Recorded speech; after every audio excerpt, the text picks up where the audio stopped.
I'm Neil, and welcome to Dreaming of Chess Mastery, a YouTube channel that examines the world of adult chess improvement.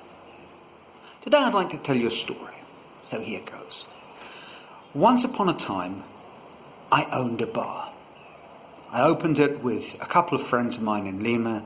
It's called Heaven and Hell, and very swiftly it went from heaven and ended up, well, very much as hell.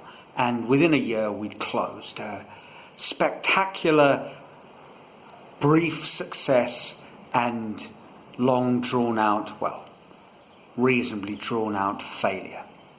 And I lost everything. Anyway, after I'd licked my wounds and I was back school teaching, and people felt it was safe to ask, they would question me. Well, what went wrong? It was a great bar. Why did it fail? And they wanted an answer. And I'm choosing my words carefully here. They wanted an answer. They didn't want lots of explanations and reasons and excuses. They didn't want a long story. They wanted an answer.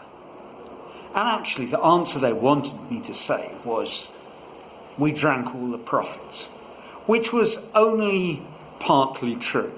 It was one of the reasons, but there were many. Because failure is a complex thing. But we want an answer. We want that one definitive reason that we can hang on to. It explains everything, and then we can move on. And if you're of that persuasion, you say a little confession and a prayer, promise not to do it again, and you can get on with your life. Over the weekend, I lost a chess game. Now, it wasn't as spectacular a failure as my bar, but it was a very, very frustrating game to lose. I was playing against a reasonably strong player. I played well, and then I missed a fairly obvious idea. Of course, I saw it the moment after I'd played my move, and it cost me not just a victory, but it drove me into a very frustrating defeat, swiftly passing through all possibilities of a draw. But of course, that's not the truth of the matter. The truth of the matter is I missed this move, and I had created a big advantage at that point. My position was much better. I certainly wouldn't call it clearly winning, but it was, I suppose, in machine engine terms, 1.4 plus for me. So more than a pawn advantage. And the move that I missed did leave me in a materially disadvantageous position.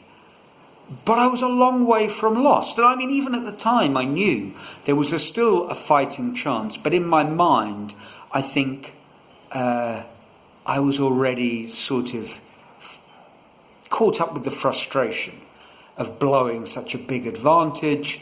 And of course, it was a rapid play game, so time took its toll as well. And in my frustration, took me probably a good half an hour to an hour to calm down. I couldn't resist. I had a look at the engine to at least get some idea of the scale of the mess that I had created, which is why I know I had a significant 1.4 pawn advantage when I made my mistake. But after blundering the exchange, and that was the extent of what I'd done, my disadvantage sort of was between minus 0.4 and minus 0.7.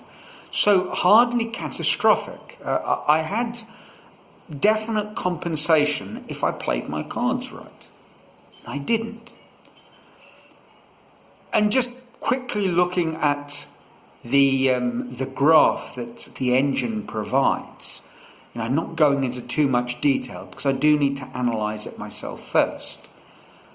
It's clear that I probably made 8 or 9 mistakes. And I think that's a very important point. Chess is so often like life. We do something that seems at the time a disaster, but it isn't. And we think that there's this simple, clear-cut, obvious cause or explanation, but there isn't.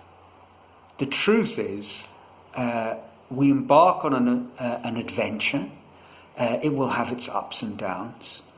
And when something goes wrong, if we can keep a cool head, if we can ask ourselves, wherein lies the compensation? What are the positives? What can I hold on to? What have I got to work with? And we do our best from there. Very often what seems like a disastrous situation is simply a momentary downturn. It's something that we can turn around if we keep our wits about us. And the loss of this game, it was very frustrating. But why was it frustrating? It was frustrating because of that dastardly fixed mindset. I'm at the moment about 2090. This was a 2160 player. It was a chance for a good scalp and lots of rating points, and I blew it. And that's where my frustration lies. My frustration lies in the fact that, I'd made a mistake. Well, of course I made a mistake, and I made a lot more after that. I have to look at it as a learning opportunity and pick up the pieces and do better the next time. Having said that, there won't be a next time in terms of the bar. Yes, been there, done that, lost the t-shirts, but I had them. All I have left of the bar are 2 plates with a logo and a lot of learning. And now with my arts adventure, well, it's time to put that into practice. So that's it for this week. I hope you're enjoying your chess. I hope you're keeping well. And until next week, carry on the learning from sunny Brazil. Ciao.